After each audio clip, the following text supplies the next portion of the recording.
एकोनषष्टितमः सर्ग 59वां सर्ग। संपातिका अपने पुत्र सुपार्श्व के मुख से सुनी हुई सीता और रावण को देखने की घटना का वृतांत बताना।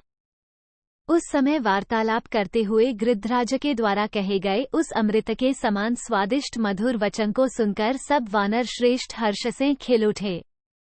एक वानरों और भालुओं में श्रेष्ठ जांबवान सब वानरों के साथ सहसा भूतल से उठकर खड़े हो गए और गृध्राज से इस प्रकार पूछने लगे। 2 पक्षीराज, सीता कहाँ है? किसने उन्हें देखा है और कौन उन मिथिलेश कुमारी को हरकर ले गया है? ये सब बातें बताइए और हम सब वनवासी वानरों के आश्रयदाता होइए।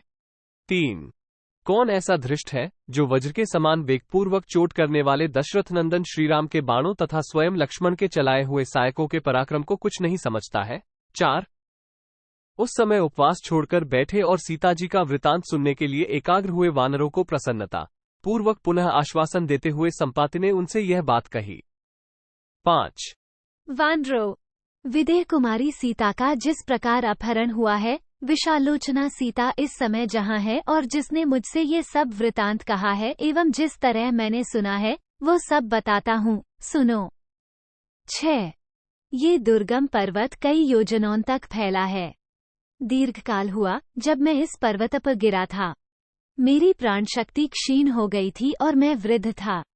7 इस अवस्था में मेरा पुत्र पक्षीप्रवर सुपार्श्व ही यथासमय आहार देकर प्रतिदिन मेरा भरण पोषण करता है। 8 जैसे गंधर्वों का कामभाव तीव्र होता है, सर्पों का क्रोध तेज होता है और मृगों को भय अधिक होता है, उसी प्रकार हमारी जाति के लोगों की भूख बड़ी तीव्र होती है। 9 एक दिन की बात है, मैं भूख से पीड़ित होकर आहार प्राप्त करना चाहता था।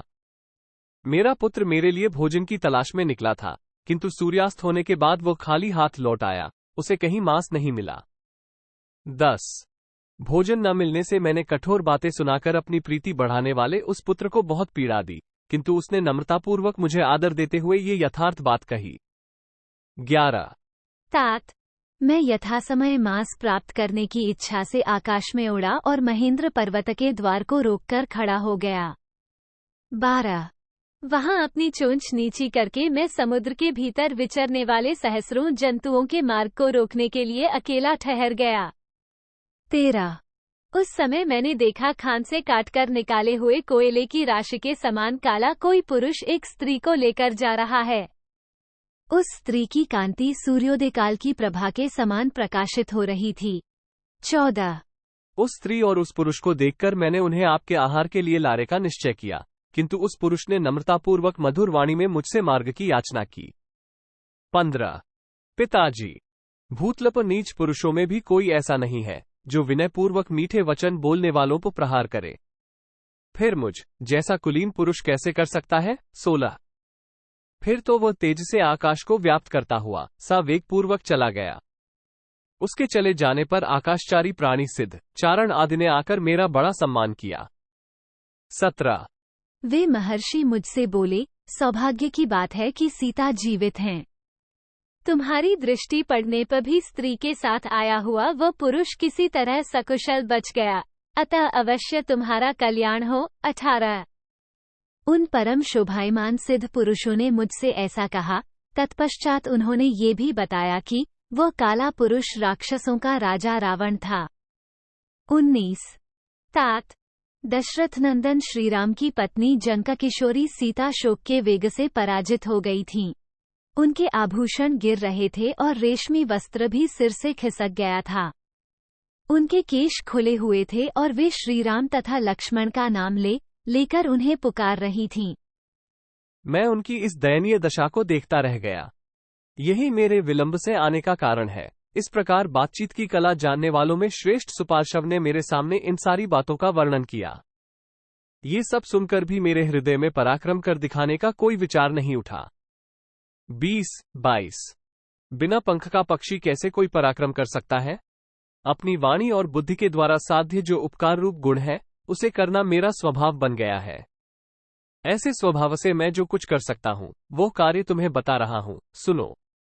वह कार्य तुम लोगों के पुरुषार्थ से ही सिद्ध होने वाला है। 231/2 मैं वाणी और बुद्धि के द्वारा तुम सब लोगों का प्रिय कार्य अवश्य करूंगा, क्योंकि दशरथ नंदन श्रीराम का जो कार्य है वो मेरा ही है, इसमें संशय नहीं है। 241/2। तुम लोग भी उत्तम बुद्धि से युक्त, बलवान, मनस्वी तथा देवता के लिए भी दुर्जय हो। इसीलिए वानरराज सुग्रीव ने तुम्हें इस कार्य के लिए भेजा है। 251/2। श्रीराम और लक्ष्मण के कंकपत्र से युक्त जो बाण हैं, वे साक्षात विधाता के बनाए हुए हैं। वे तीनों लोकों का संरक्षण और दमन करने के लिए पर्याप्त शक्ति रखते हैं। तुम्हारा विपक्षी दशग्रीव रावण भले ही तेजस्वी और बलवान है, किंतु तुम जैसे सामर्थ्यशाली वीरों के लिए उसे परास्त करना आदि कोई भी कार्य दुष्कर नहीं है। 27। अतः अब अधिक समय बिताने की आवश्यकता नहीं है। अपनी बुद्धि के द्वारा दृढ़ निश्चय करके सीता के दर्शन के लिए उद्योग करो, क्योंकि तुम जैसे बुद्धिमान लोग कार्यों की सिद्धि में विलंब नहीं करते हैं। 28। इत्यार्षे श्रीमद् रामायणे वाल्मीकीय आदिकाव्ये किष्किंधाकांडे 59तमः सर्गः 59। इस प्रकार श्री वाल्मीकि निर्मित आर्ष रामायण आदिकाव्य के किष्किंधाकांड में 59वां सर्ग पूरा हुआ। 59।